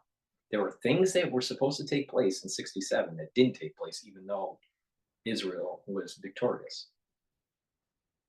And it emboldened, and then eventually it had the Yom Kippur War, and Arafat starts to rise in notoriety, the building of the PLO, the Palestinian Liberation Organization, and that metastasizes into this Hezbollah, Hamas problem that is in our midst today, because certain Israelis were afraid to do certain things in 67. Even though that they were victorious, they didn't do certain things that the Rebbe told them to do. So don't be surprised that when you don't listen to wise advice, that bad things happen. And the wise advice here is get the cancer out before it metastasizes. Make sure Iran doesn't go nuclear. Get rid of the theocratic regime in Iran. That is our mission. And anyone that wants to spin it in some Westphalian BS is only kicking the can down the road. Want our country back. We want to restore our Lebanon. We want to restore sovereignty. Our sovereignty was stolen from us, kidnapped, hijacked by the Hezbollah. So definitely right now, as we are talking, I can see very clearly this picking up, this momentum. Obviously, you know, Hezbollah cannot go back to the October 6th reality of Lebanon, where he was the big boss and that's it. Things have changed. And so one of the interesting things to see will be, of course, how the Hezbollah is going to interact with the inner Lebanese system under the new circumstances.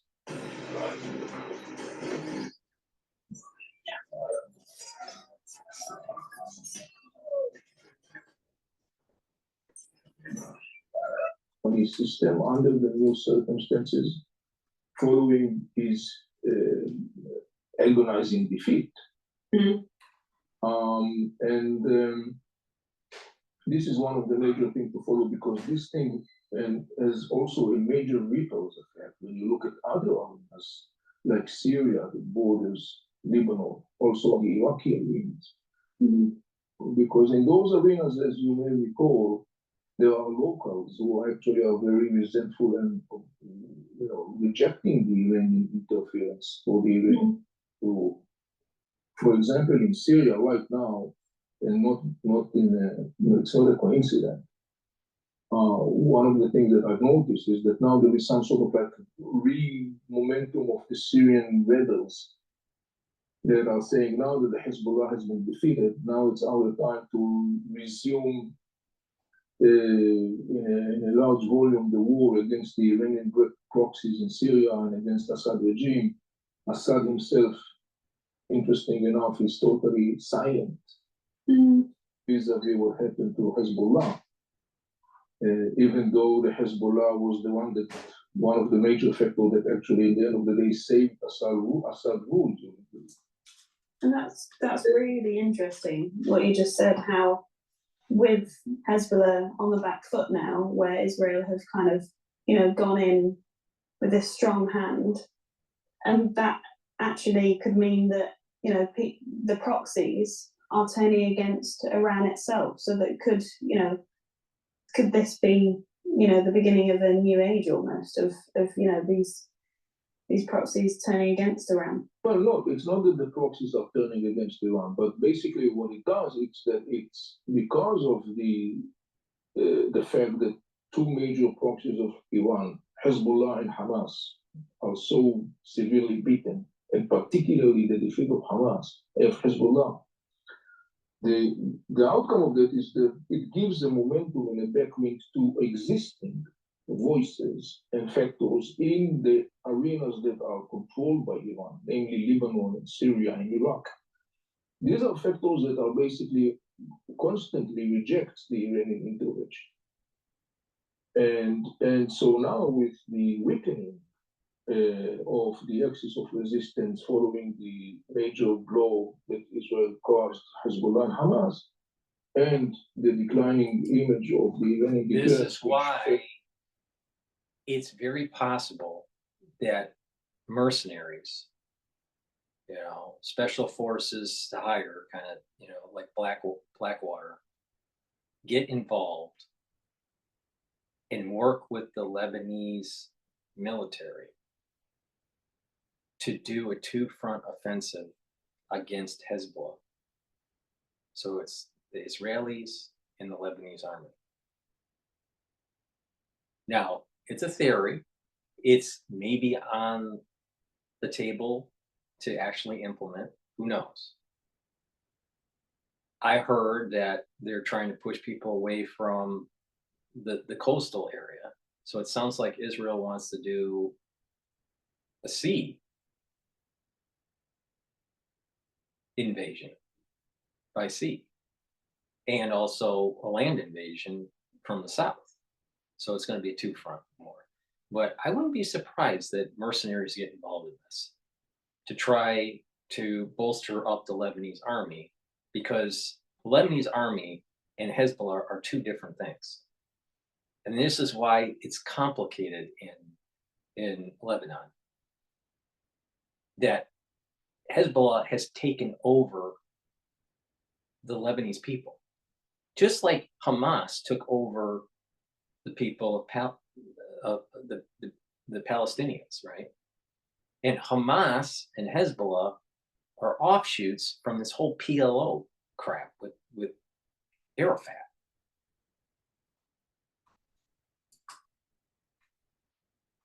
It probably will be further declining following an expected Israeli upcoming attack. That will give a backwind to all those factors in Lebanon, in Syria, in Iraq that are basically opposing the Iranian intervention. They want to kick them out or to limit the intervention. So it will be very interesting to see how that will be translated on the ground. So what would be the repercussions of that? If in the Lebanese system we are going to see a new picture where the Hezbollah is not any longer the one that makes the call, where the Lebanese really have the ability to control their life, to decide when do they want to go to war and who do they want to do peace with. Obviously, this is a very dramatic change.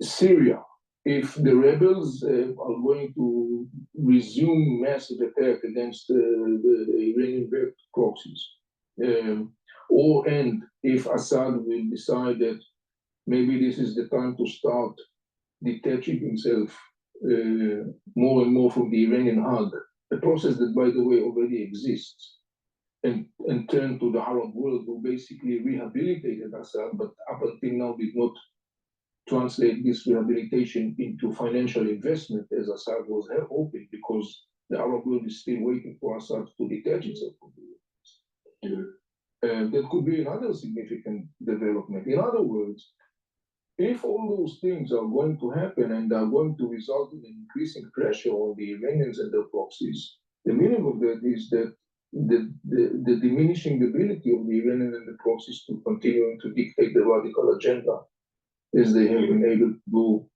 for the last couple of decades. The more that capacity diminish, the better, because it means more stability. That is the potential ramifications or repercussions of the cracking of the and weakening of the axis of resistance and the Iranian regime. Some people already in the Arab world, too soon, very too soon, to my opinion, are rushing in and talking about the collapse and disintegration of axis of resistance. That is a very exaggerating evaluation. The axis of resistance is here and it's still here, and the Iranians are still here. But the issue is, at the end of the day, to create a new balance where that negative, destructive factor does not have the ability any longer to the only player on the field. And my final question, I promise. What is your biggest fear now? Iran and Hezbollah can cause Israel significant damage in terms of destruction and death and so on. When you are shooting hundreds and hundreds of missiles, ballistic missiles on cities, up until now, Israel and the US-led coalition were successfully intercepting those missiles, but the outcome could have been, or could be, much more severe in terms of life loss. But, you know, sometimes you just have to do the right thing.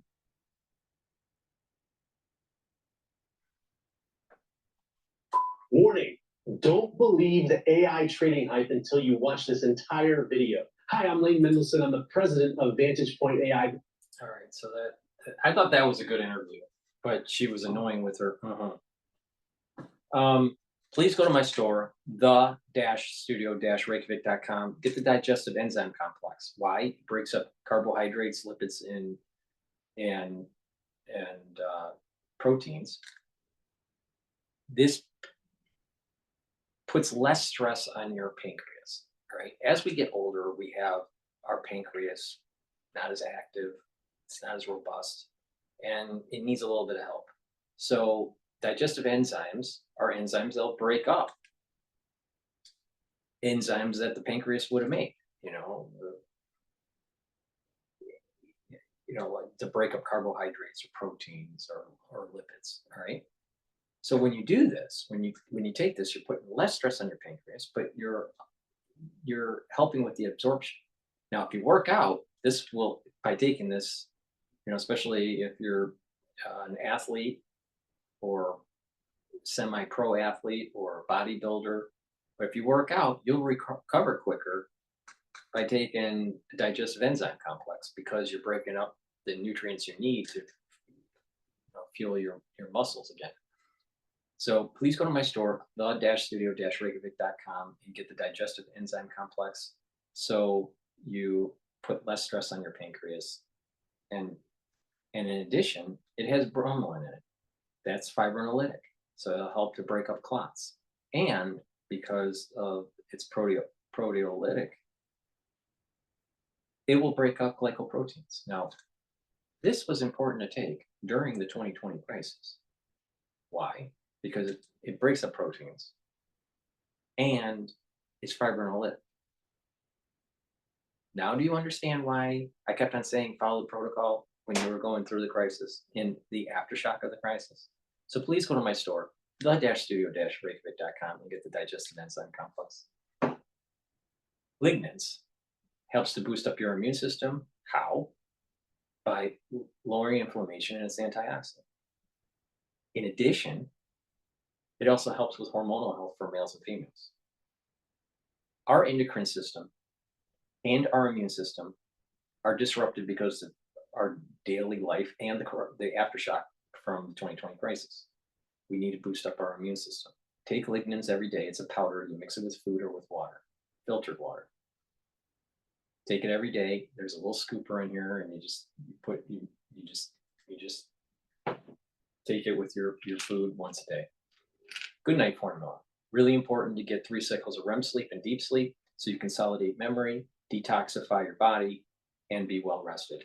Take good night formula every day, especially if you are having a problem sleeping. Chronic sleep deprivation can lead to early onset of dementia.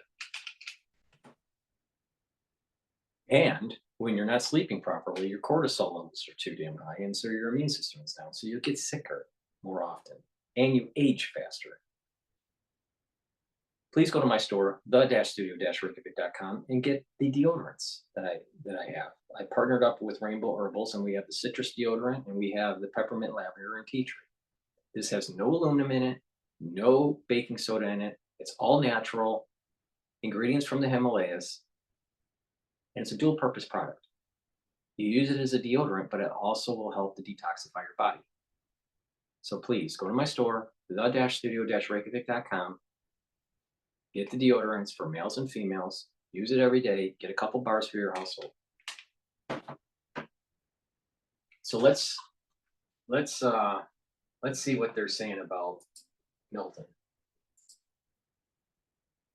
I love to serve the best governor of the state of Florida and ultimately the people of Florida. Thank you, Governor.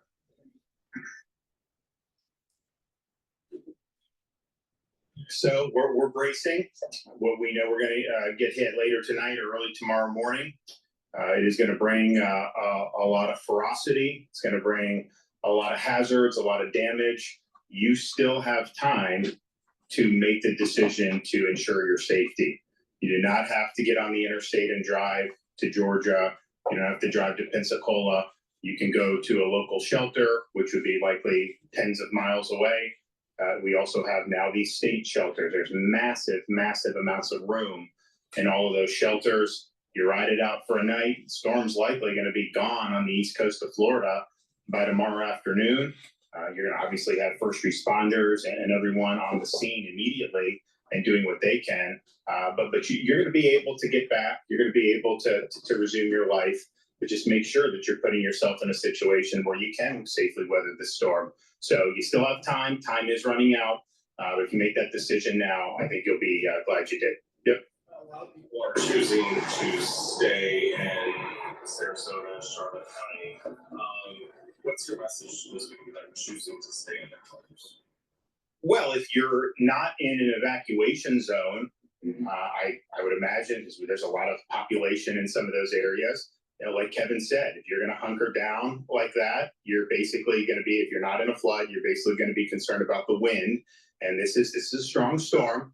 So if you start to hear popping, if you start to hear trees snapping, you got to treat that like a tornado, and you got to hunker down because you're going to have debris, you're going to have trees, you're going to have things that could potentially fly around and cause a threat to your life. Now, if you are in an evacuation zone, how many freaking hurricanes have happened in Florida? Do they really need to be told that trees are going to fall down?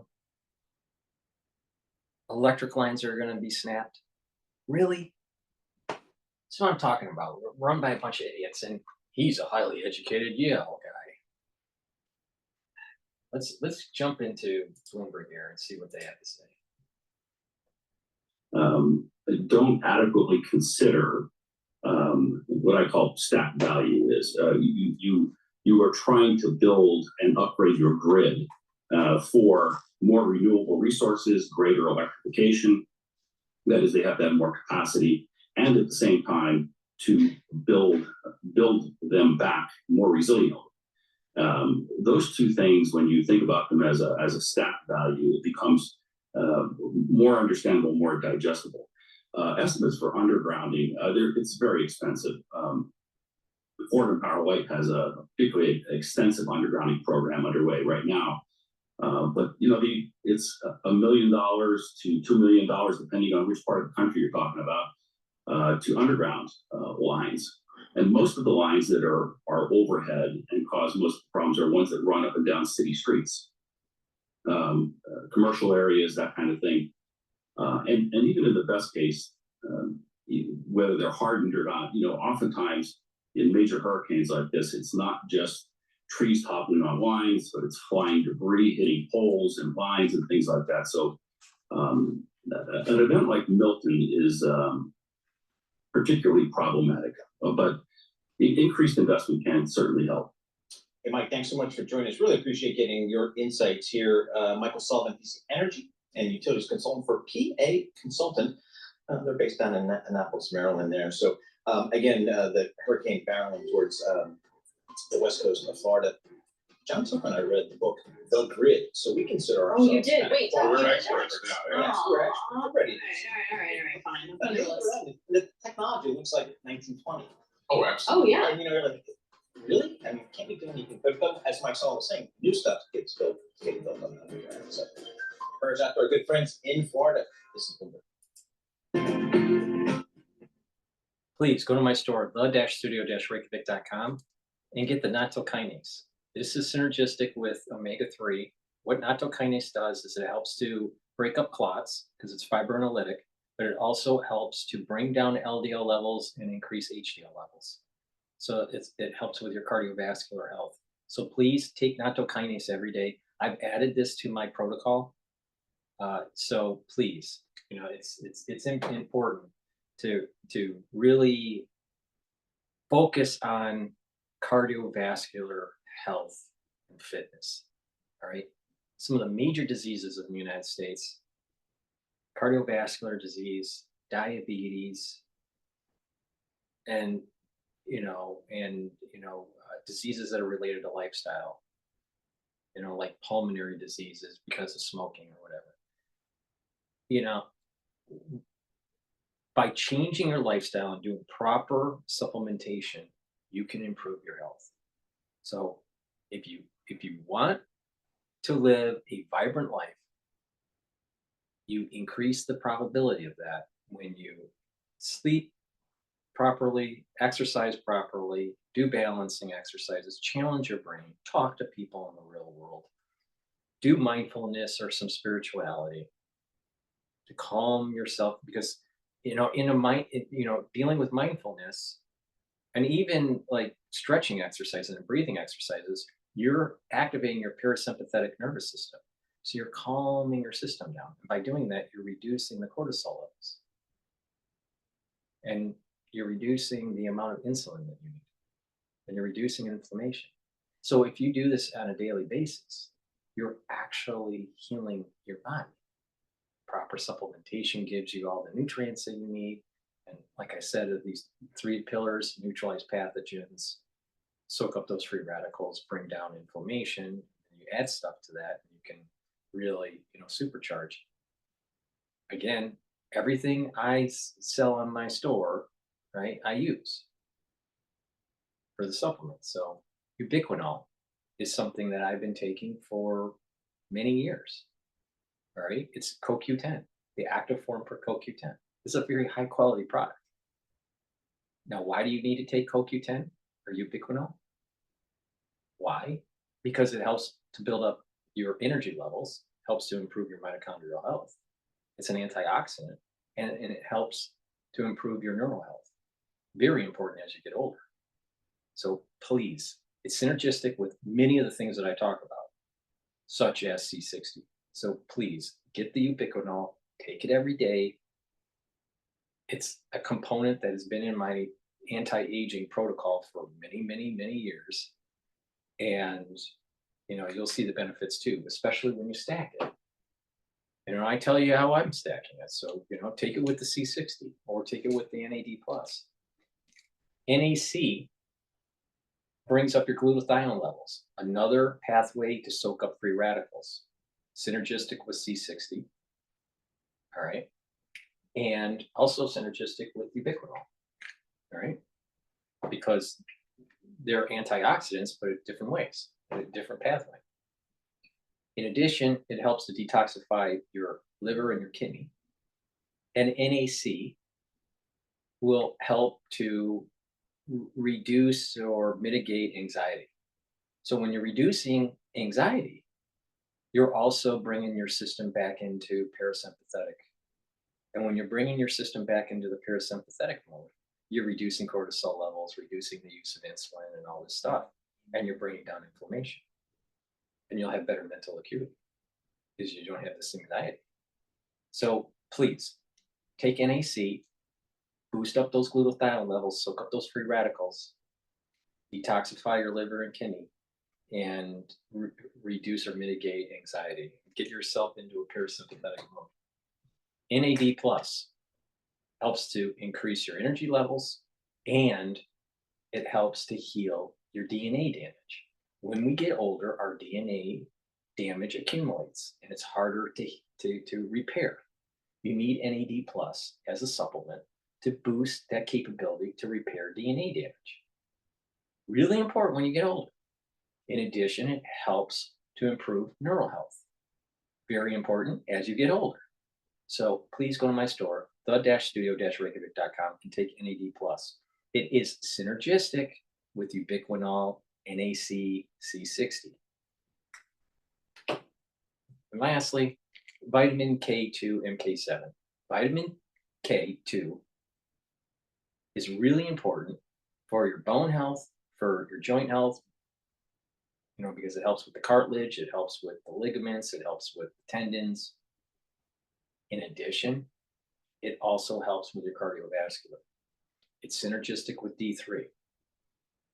So K2 you take with D3, all right?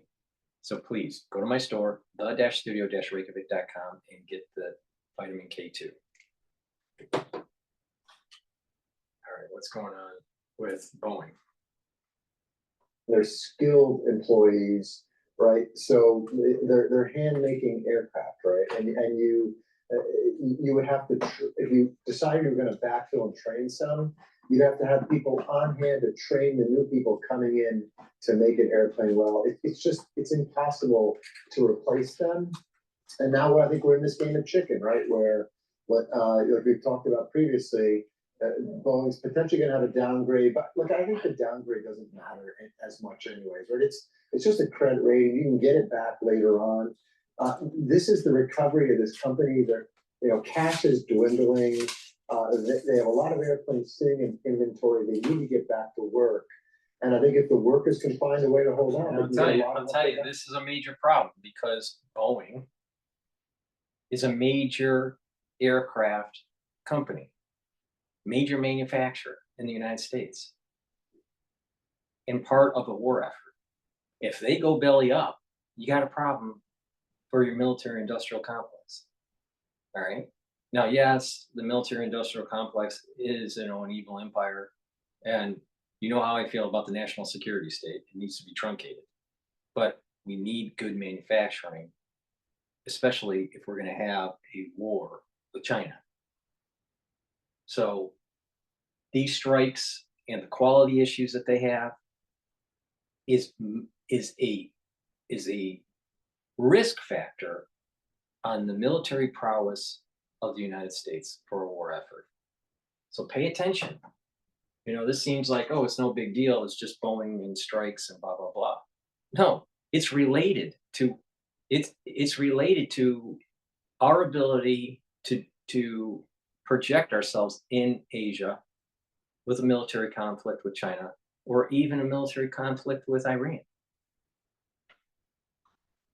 This is a sign that America is weakening. Now, didn't I say that America is being challenged and cursed? Got hurricanes. And some people think that it's, created by the government and blah, blah, blah. And I don't know. But the thing is that Americans are being cursed. Now, it can be cursed through means by humans or means by Mother Nature, but it's still being cursed because God can intervene and say, I don't really care what the Americans, what humans are doing. I'm going to do this. All right. And if he wants to bless you, he'll bless you. If he wants to curse you, he'll curse you. It's really simple. All right. So a lot of bad things are happening, especially right before the election. And remember what I said about the election. When you have leaders of countries, there's a special soul root that they get. So, and these soul roots battle in an upper level. There's different levels of the world or universes. All right. And so we have our universe, but there's a universe above this one. Right. These souls of Trump and Harris are battling each other. All right. And what happens, we don't know yet. We'll see. So there's a battling of the souls, and there's a curse that's coming down on the U.S. And you got these pressure points. The amount of devastation will take years to fix. It took years for Sandy to be fixed in New York. All right, because it was not just New York City, but it was also upstate. and also, New Jersey and parts of Connecticut. But it took years. You had buildings being retrofitted and fixed up after Sandy that took years. You had these generators, outside, providing power generation, and also heaters, like sometimes the boilers were destroyed that were in the basement of some of these buildings. So you had, kind of like a heating and cooling unit that was outside for years. So you had an electrical system and a heating and cooling system that was outside of the building in these trailers for years. For some buildings, not every building, but definitely in areas that were Zone A, where there were floods. So it will take years for this to be fixed up. And so it's going to affect the GDP. It's going to affect the economy, right? Now, there will be some rebuild that helps the economy out, but there are going to be many people that can't rebuild for various reasons. There's a curse. Wake up, guys. Wake up. I'm not wrong on this. I am not wrong on this. And you're starting to see another curse with the military-industrial complex. The viability of Boeing is a big deal. Big deal. Wake up. Americans are getting cursed. Please go to my store, the-studio-reykjavik.com, and get the zeolite. Zeolite helps to detoxify your body. It detoxifies your body from heavy metals, chemicals, and toxins. It's a negatively charged molecule. Zeolite is a negatively charged molecule that attaches to positively charged heavy metals, toxins, chemicals. All right. So when you have toxins in your body and they start to metabolize, they start to have a charge. All right. So what happens is that this zeolite will attach to that positively charged toxin, and then it'll allow you to excrete it out in about 6 to 8 hours. Now, you can take zeolite every day throughout the whole year, or some people just detoxify their body once or twice a year. It's up to you. If you're going to do it every day as like a maintenance, then what you do is just take a couple drops underneath your tongue, drink it with filtered water, and you're good to go all year round. If you're detoxing like once or twice a year, then take a few drops underneath your tongue, drink the filtered water until you use up the bottle. Do that once or twice a year. It's up to you. All right.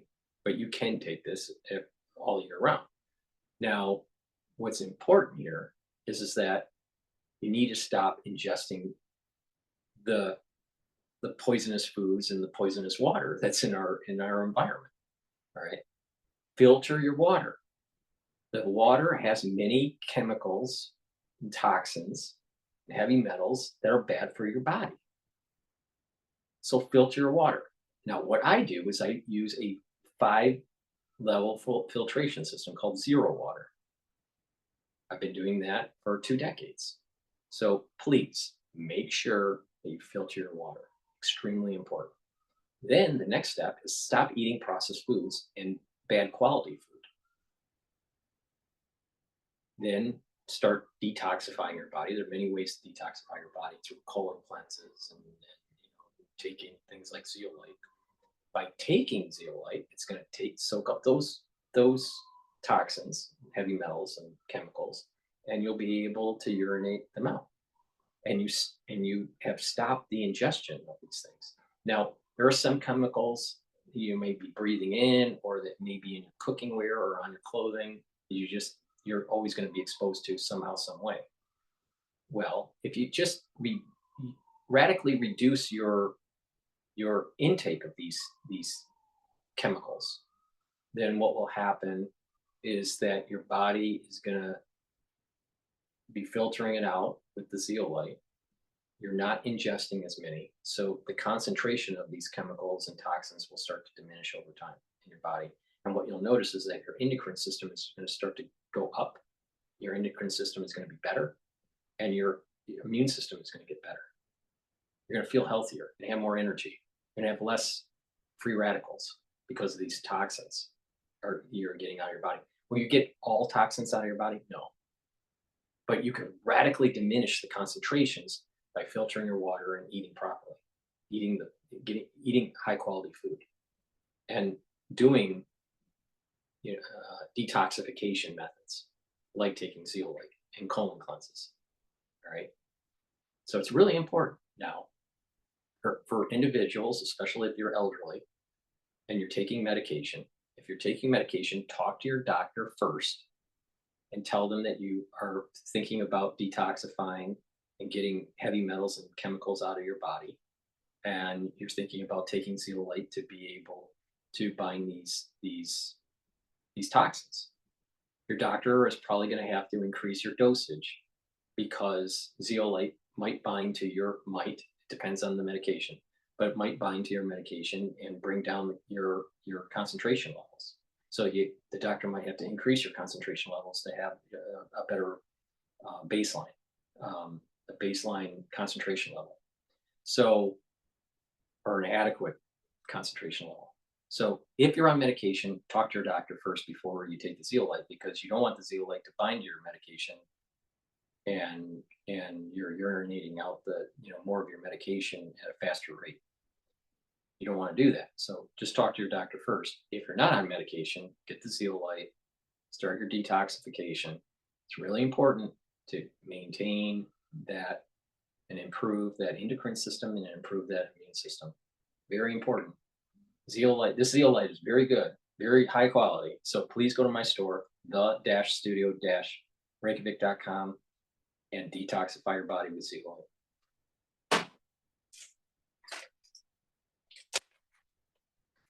C60 is a very potent antioxidant. I've been talking about it throughout these different videos. You can get it in extra virgin olive oil, MCT coconut oil, which is the one I have in my hand, or in avocado oil, in a 2 ounce, a 4 ounce, or an 8 ounce configuration. You should take a teaspoon of it a day, take it every day. It'll soak up those free radicals. And by soaking up those free radicals, you're going to improve the mitochondrial health in your cell. You're going to improve the cell's processes because there's less stress in the cell. And so your tissues and your organs are going to perform better because your cells are performing better. And your tissues are made of cells and your organs are made of tissues. So you're going to the base of the problem, and that is soak up those free radicals so it doesn't do cellular damage. Now, high free radical problem in your cells could also cause damage to your DNA. So it's important to soak up those free radicals. So this is synergistic with NAD+. Remember what NAD+ does? It fixes DNA. All right? Soak up those free radicals, boost up your mitochondrial health. You'll have more ATP. You take the NAD+, help with repairing your DNA, and those cells are supercharged. Those cells are performing better. And you're kind of rolling back your biological clock. All right? So please go to my store, the-studio-reykjavik.com, and take the C60 in a 2 ounce, a 4 ounce, or an 8 ounce configuration. It's a very high quality product that soaks up free radicals. All right? It's a major component to my anti-aging protocol. Please go to my store, the-studio-reykjavik.com. That's the end of the transmission for today. Thank you for listening. I was doing, a new format, so hopefully it turned out okay. We'll see how it is after the recording here. But thank you for participating. Thank you for watching. Thank you for sharing the links. Please go to my store, the-studio-reykjavik.com. Boost up your immune system. It's the cold season in the United States, really important. And not only that, follow my protocol. I do it. It's obvious it works. So please go to the store and follow the protocol. follow my advice and take these supplements, and you'll start to notice that your body is healing. Your body is performing better. Thank you for listening and have a nice day.